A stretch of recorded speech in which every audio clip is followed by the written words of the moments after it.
Please have a seat please. Sir मैं आपको क्या मैं छू सकता हूँ? कहाँ छूना चाहते हो मुझे? क्या हंस क्यों रहे हो अश्लील लोगों?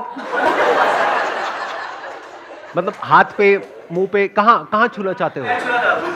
पैर छूना चाहते हो? अरे नहीं नहीं नहीं, मैंने इमेजिन किया था कि आप रेड शर्ट पहन के आओगे, फिर मैंने कहा थोड़ी ना sir red sir. Law of attraction है ना?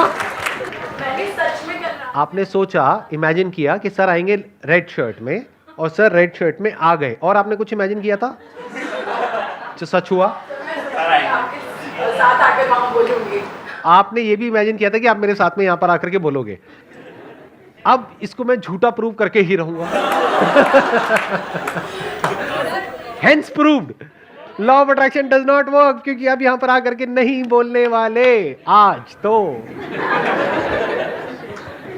सबसे पहले thank you very much.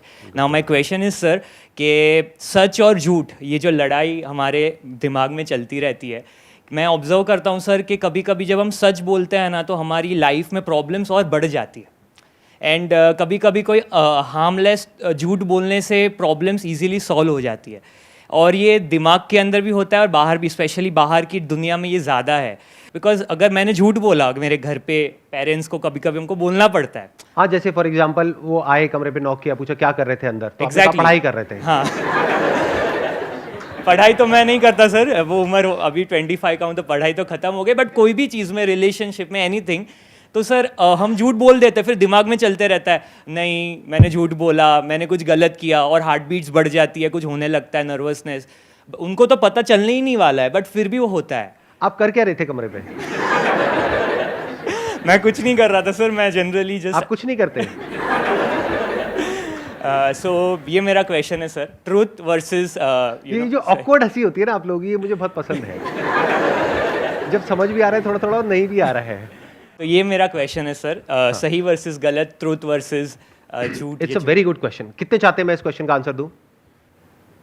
Your question is कि जो सच है अगर वो हमने बोल दिया तो बहुत प्रॉब्लम हो जाएगी, एंड इट्स अ फैक्ट। इतना कुछ है मेरे पास बोलने के लिए जो मैं नहीं बोलता हूं, क्योंकि अगर वो बोला तो कोई सुन नहीं पाएगा। सच बहुत कड़वा होता है, और कड़वा किसको अच्छा लगता है? कड़वा इज लाइक एन अटैक। जैसे कोई मिठाई की दुकान पे आप गए और मिठाई खाई और वो कड़वी है, तो वो एक तरह का अटैक नहीं है? ऐसे ही किसी को कुछ ऐसा बोल देना जिसकी वजह से उसको पेन हो, that is a verbal attack. कुछ लोग हैं जिनमें करेज होता है ऐसा कुछ करने का, लेकिन उसके रेपरकशंस भी होते हैं, और उनके साथ जो हुआ वो सिर्फ वही जानते हैं। फॉर एग्जाम्पल किसी ने कुछ बोला और उसको जेल हो गई, तो जेल एक्चुअल में क्या होती है वो आप में से बहुत सारे लोगों को तो पता ही नहीं होगा। कुछ को ही पता होगा, कितनों को पता है? ये कैसा सवाल था, मैं भी क्या पूछ लेता हूं। तो शक्ल से ही क्रिमिनल्स लगते, पूछने की क्या जरूरत है? तो सच की क्या इंपॉर्टेंस है? सच बोलना इतना जरूरी नहीं है, सच देखना और समझना जरूरी है। नहीं तो आप खुद झूठ में जी रहे हो, that is a bigger problem. क्योंकि अगर आप सच जानते हो तो एटलीस्ट आप झूठ की तरफ नहीं हो, सच की तरफ हो लेकिन बता नहीं रहे हो, क्योंकि बताया तो गड़बड़ हो जाएगी। मानो 100 में से एक आदमी है जो सच की तरफ है, बाकी 99 है जो झूठ की तरफ है, तो उनके झूठ को जैसे ही क्वेश्चन किया जाएगा वो 99 मिल करके उस एक को मार देंगे, सूली पे लटका देंगे। पास्ट में हुआ ही ऐसा, अभी भी होता है। तो उसमें क्या करना होता है? खुद सच देखना होता है, और इस दुनिया में टैक्टफुली, समझदारी से, स्किलफुली एक्ट करना होता है। अगर कोई आपसे बहुत ज्यादा पावरफुल है और उससे लड़ने लग गए तो आप बेवकूफ हो। तो अब इसमें प्रॉब्लम क्या होती है कि अगर आप झूठ में जीते हो तो झूठ का कोई अंत नहीं है। झूठ का कोई एंड होता है क्या? झूठ मतलब क्या? एक कहानी, एक नैरेटिव। झूठ कुछ भी हो सकता है कि यहां पर एक शक्ति है जिसको मैं देख पा रहा हूं, आप लोग नहीं देख पा रहे। अब ये क्या है, सच है झूठ है? किस मुंह से कह रहे हो कि झूठ है? सुबह से रात तक यही सब तो करते हो। अपने अंदर झांक करके देखो, आपको समझ आएगा मैं बोल क्या रहा हूं। किससे मांगना चाहिए, किससे मांगते हो, क्या मांगते हो, क्यों मांगते हो? कभी पूछते हो अपने आप से क्वेश्चंस? अब मैं आपको जवाब नहीं दे रहा, यानी मैं सच नहीं बोल रहा, क्योंकि वो आप सुन नहीं पाओगे। तो मैं क्या कर रहा हूं? आपसे क्वेश्चंस पूछ रहा हूं। वो क्वेश्चन आपको अपने आप से पूछना है, नहीं पूछना है, वो आपकी चॉइस है। ये भी आपको मजाक लगा ना, अभी जो मैंने बोला, हंसे आप सारे के सारे कि यहां पर एक शक्ति है जो आपकी जिंदगी बदल सकती है, जो भी आपको चाहिए आपको मिल जाएगा उससे, आपको सिर्फ ऐसे हाथ जोड़ करके बैठे रहना है। अगर थोड़ी देर तक मैं ये करूं ड्रामा, तो आप भी सारे शुरू हो जाओगे। आप कहोगे यार ये बंदा कह रहा है, गलत थोड़ी ना होगा, इसके इतने करोड़ फॉलोअर्स हैं, ये यहां बैठा है, हम वहां बैठे, इसमें कुछ ना कुछ तो होगा। ये हंसने वाली बात नहीं है, सुबह से रात तक ऐसे ही जी रहे हो, सच का तो कोई अता पता है ही नहीं, सच से कोसों मील दूर है हम, अपने आइडियाज में जी रहे हैं, कॉन्सेप्ट्स में जी रहे हैं, मेंटल कंस्ट्रक्ट बोलते हैं इसको। अपने माइंड में एक दुनिया बनाई हुई है, एक पास्ट है आपके माइंड में विच इज मेमोरी, और एक फ्यूचर है जिसको इमेजिनेशन बोलते हैं। इसके अलावा जी कहां रहे हो? कभी अपने आप से क्वेश्चंस पूछते हो? तो इसमें प्रॉब्लम क्या है? मुझे कोई प्रॉब्लम नहीं है, जियो।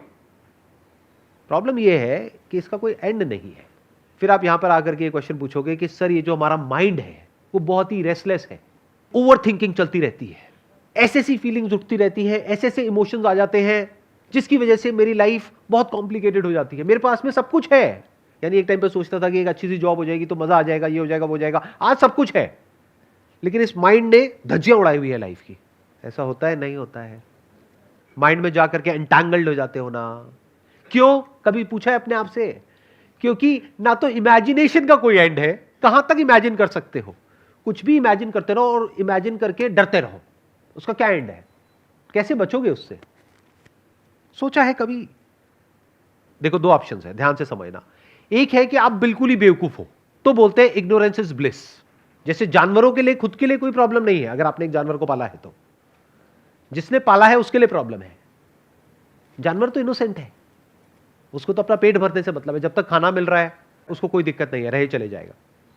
बहुत लोग ऐसे ही होते हैं, सोचने समझने की शक्ति नहीं है, क्योंकि सारी प्रॉब्लम तब शुरू हो जाती है जब सोचने की शक्ति तो है लेकिन सही सोचना नहीं आता है। अगर आपकी थिंकिंग झूठ पर बेस्ड है तो आपको कंट्रोल करना बहुत आसान है। कोई भी आकर के आपको कुछ भी बोल देगा और आप उसके बहकावे में आ जाओगे और आप उसके वश में हो जाओगे। जब भी आपका टाइम खराब होगा तब, और टाइम कब खराब होता है? हमेशा ही खराब होता है। टाइम अच्छा कब होता है? आप में से कौन है जिसकी लाइफ में बहुत अच्छा टाइम चल रहा है? हाथ ऊपर करना जरा। ज्यादा टाइम तक रहने वाला नहीं है। सब कुछ अनित्य है, यानी सब कुछ टेम्पररी है। अच्छे के बाद बुरा आता है, बुरे के बाद अच्छा आता है, बट जो हमारी अंडरलाइंग स्टेट है वो बुरी ही होती है, क्योंकि जो मिल जाता है वहां पे ध्यान नहीं जाता है। जितनी सैलरी मिल जाती है वहां पे ध्यान जाता है, या जो नहीं मिली है उस पे ध्यान जाता है, या जो साथ वाले को ज्यादा मिल गई है वहां ध्यान जाता है। जो अभी हेल्थ परफेक्ट है वहां ध्यान जाता है, मतलब हाथ पैर आंखें कान नाक सब कुछ सलामत है, वहां ध्यान जाता है, या हल्का सा दांत में कहीं पे दर्द हो रहा है वहां ध्यान जाता है। समझ गए क्या होता है? This is life. तो अब थोड़ा ध्यान से समझते हैं। प्रॉब्लम्स दो तरह की है, एक है फिजिकल, एक है साइकोलॉजिकल। फिजिकल प्रॉब्लम्स के लिए क्या चाहिए? पैसा चाहिए। कैसे चाहिए? वो आप अपनी कैपेबिलिटी देखो, अपना फैमिली बैकग्राउंड देखो, अपनी सिचुएशन देखो, खुद सोल्यूशन निकालो। उसमें मैं या मेरे जैसा कोई भी कुछ नहीं कर सकता। और जो आकर के आपको कह रहा है कि मैं आपकी लाइफ बदल दूंगा, तो वो आपको बेवकूफ बना रहा है। इस बात को समझ जाओ, जितनी जल्दी समझ सकते हो उतनी जल्दी, क्योंकि कोई भी आपको पैसा कमा करके नहीं देगा। आपकी बड़ी गाड़ी आए ना आए, उसकी बड़ी गाड़ी पक्की है अगर आप उसकी बातों में आ गए तो ये दुनिया बहुत ही कनिंग है, बहुत सेल्फिश है, पूरी तरह से अंदर से करप्ट है। करप्शन आप लोगों की, हमारी सबकी नस नस में दौड़ रहा है। यहां पर कितने हैं जो गवर्नमेंट जॉब की तैयारी कर रहे हैं? चलो मान लेते हैं कि अभी आप तैयारी कर रहे हो और आपकी गवर्नमेंट जॉब लग जाती है। वहां पर कुछ बहुत गलत होते हुए देखते हो, जिसकी वजह से लोग मर रहे हैं। आकर के अपने घर में बात करते हो अपने पेरेंट्स से कि ऐसा कुछ हो रहा है, क्या मैं आवाज उठाऊं? क्या मैं कुछ बोलूं, किसी को कंप्लेंट करूं? क्या मैं उनसे लड़ूं? तो आपके पेरेंट्स क्या कहेंगे? इग्नोर कर दो, क्या फर्क पड़ता है, अपने काम से काम रखो। तो क्या आपके पेरेंट्स करप्ट नहीं है? तो वो जो आपके सबसे क्लोज है इस दुनिया में, वो जिन पे आप ब्लाइंड ट्रस्ट कर सकते हो, अगर वो ही करप्ट है तो बाकी दुनिया का तो छोड़ ही दो। बाकी दुनिया तो बेच के खा जाएगी आपको। तो इस दुनिया में you need to be as strong as possible, as fit as possible. क्यों? इसलिए नहीं कि सामने वालों को डोमिनेट करना है या अपनी उस पावर को, अपनी उस पोजीशन को यूज करना है सामने वालों को दबाने के लिए, उनको डराने के लिए, उनका टॉर्चर करने के लिए। इसलिए नहीं, इसलिए कि ये दुनिया आपका टॉर्चर ना कर सके, ये दुनिया आपको ना दबा सके, ये दुनिया आपका नाजायज फायदा ना उठा सके। इसलिए you need to be as fit as you can. Survival of the fittest is the law of this universe. अभी जैसे आपने बोला था लॉ ऑफ सर्वाइवल फिटेस्ट वाला लाइन, तो सर जब भी ये लाइन दिमाग में आती है तो ऐसा लगता है कि जैसे फिर सही गलत का सारा डिफिनेशन ख़त्म हो गया। क्योंकि अभी जैसे आपने एग्जांपल दिया था कि आप गवर्नमेंट जॉब कर रहे हो, वहाँ पे आप देख रहे हो कि कुछ गलत हो रहा है, लेकिन ये हमको पता है जो गलत कर रहा है वो इस टाइम पे पावरफुल आदमी है, ठीक है। तो सर फिर जब हमको ऐसा लगने लगता है कि यही है, अभी तो ये पावरफुल है, लॉ ऑफ सर्वाइवल इसके लिए काम कर रहा है क्योंकि वो उसने खुद को पावरफुल बनाया है, कोई उसको तो टॉर्चर नहीं कर सकता। तो ऐसा लगता है कि सर फिर हम भी यही सब करें जो ये कर रहा है, हम यहाँ पे पहुँचे तो हमारे लिए भी लॉ ऑफ सर्वाइवल काम करेगा। सर्वाइवल ऑफ द फिटेस्ट मतलब क्या? कि आप इतने कैपेबल हो कि आप कुछ भी करके कहीं से भी कितना भी पैसा कमा सकते हो, तब आप एक्चुअल में कैपेबल हो। अगर किसी पे डिपेंड हो तो आप कैपेबल कहां हो? तब तो आप कठपुतली हो। कड़वा है लेकिन सच है। सर्वाइवल ऑफ द फिटेस्ट बिल्कुल लेमैन लैंग्वेज में बोला जाए। महाभारत देखी है आप सबने? कितनों ने देखी है? हाथ ऊपर करो। सबने देखी है। उसमें दो वर्ड्स के बारे में आपने सुना होगा, धर्म और अधर्म। एंड में जीत हमेशा सच की होती है, सच की होती है, धर्म की होती है। ऐसा क्यों? अगर आप एक सही रास्ते पे चलोगे लाइफ में तो आपका माइंड इस लायक होगा कि आप लाइफ की जो हायर पॉसिबिलिटीज है, जो हायर लेवल की नॉलेज है, उसको समझ पाओगे। अगर गलत होगे या गलत लोगों के साथ में जुड़े हुए होगे तो धीरे धीरे आप भी वैसे ही हो जाओगे। तो अगर कोई सही बात भी करेगा तो आपको समझ ही नहीं आएगी।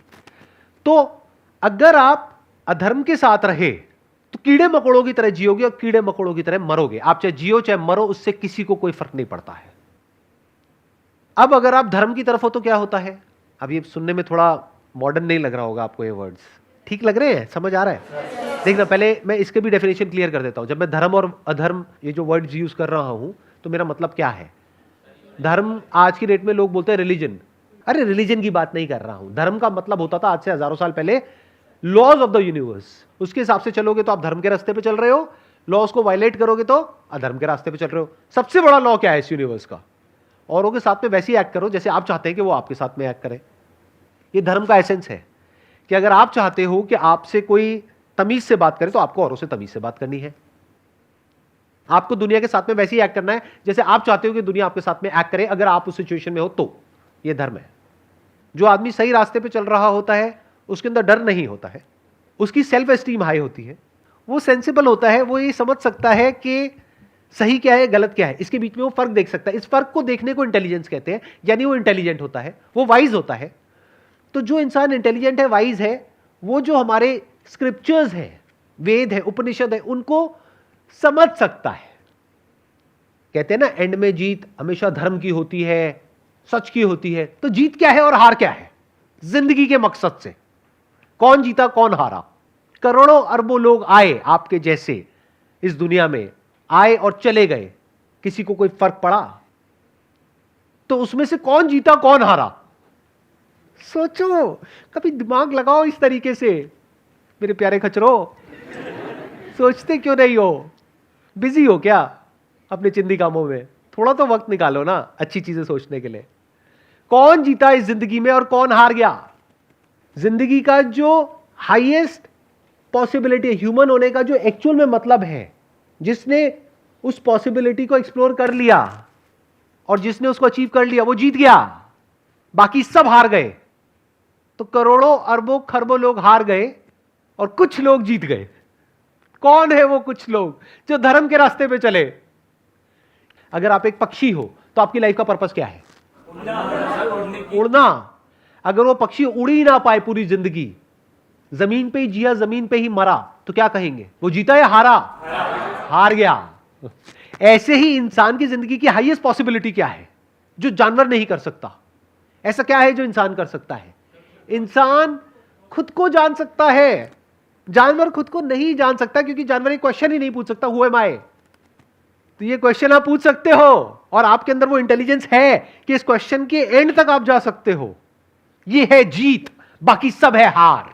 और जिंदगी में जीतने के लिए आपको धर्म के रास्ते पे चलना होगा।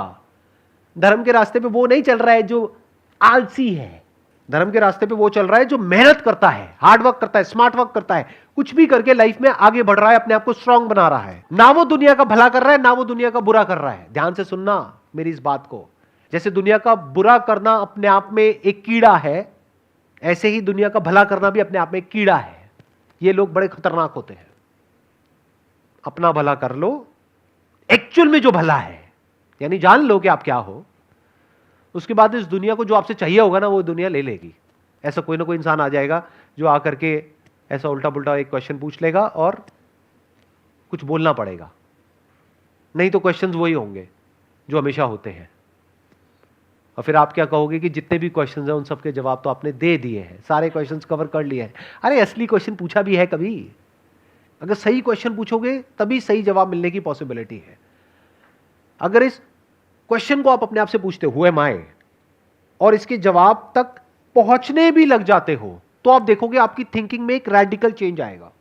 झूठ धीरे धीरे हटता चला जाएगा लाइफ में से, और जो सच है वो आपके सामने होगा। सच जैसा है, जो है, वो आपके सामने होगा। और सच चिंदी बातों का नहीं कि मुझे ये चाहिए, मुझे वो चाहिए, मुझे वो चाहिए, नहीं, कि लाइफ क्या है, डेथ क्या है, भगवान क्या है, ये यूनिवर्स क्या है, डिजायर क्या है, थॉट क्या है, फीलिंग्स क्या है, इमोशंस क्या है।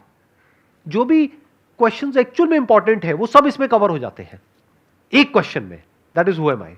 और अगर इसको आप पूछ ही लेते हैं तो आपके जीतने की शुरुआत हो गई। यही कह लो कि अगर आपने सिंसियरली इस क्वेश्चन को अपने आप से पूछ लिया है और इसका आंसर ढूंढ रहे हो तो आप जीत गए। आगे आंसर मिलेगा नहीं मिलेगा उसको छोड़ दो, आंसर क्या मिलेगा और कौन बताएगा आपको कि जो आपको आंसर मिला वो सही है या गलत है। एक ढंग का क्वेश्चन तो पूछा। एक साइंटिस्ट वो नहीं होता है जो आंसर देता है, आंसर तो लेक्चरर देता है। साइंटिस्ट वो होता है जो क्वेश्चन पूछता है। तो आप एक साइंटिस्ट हो। किसके साइंटिस्ट हो? लाइफ के साइंटिस्ट हो, अंदर की दुनिया के साइंटिस्ट हो। और अगर वो हो तो इंसान होने का जो हाईएस्ट गोल है वो आपने अचीव कर लिया है। साइंटिस्ट दो तरीके के होते हैं ना, एक बाहर की दुनिया के और अंदर की दुनिया के। तो अगर आप बाहर की दुनिया में साइंटिस्ट बनते हो तो अवार्ड मिलेंगे, पैसा मिलेगा। अंदर की दुनिया में साइंटिस्ट बनते हो तो उससे क्या मिलता है? एक पीसफुल माइंड मिलता है। आपको पहली बार समझ आता है कि साइलेंस क्या होता है। आपको पहली बार समझ आता है कि प्रेजेंट मोमेंट होता क्या है। आपको समझ आता है कि मैं वो नहीं हूं जो मैं खुद को समझ रहा था। मैं कोई चिंदी आदमी नहीं हूं इस इतने बड़े यूनिवर्स में। ये पूरा यूनिवर्स मुझ में है। ये बातें बोलने में भी मुझे अजीब लगता है क्योंकि मुझे पता है सब ऊपर से जाएगी। Wish you all the best. Pleasure meeting you all. Thank you so much.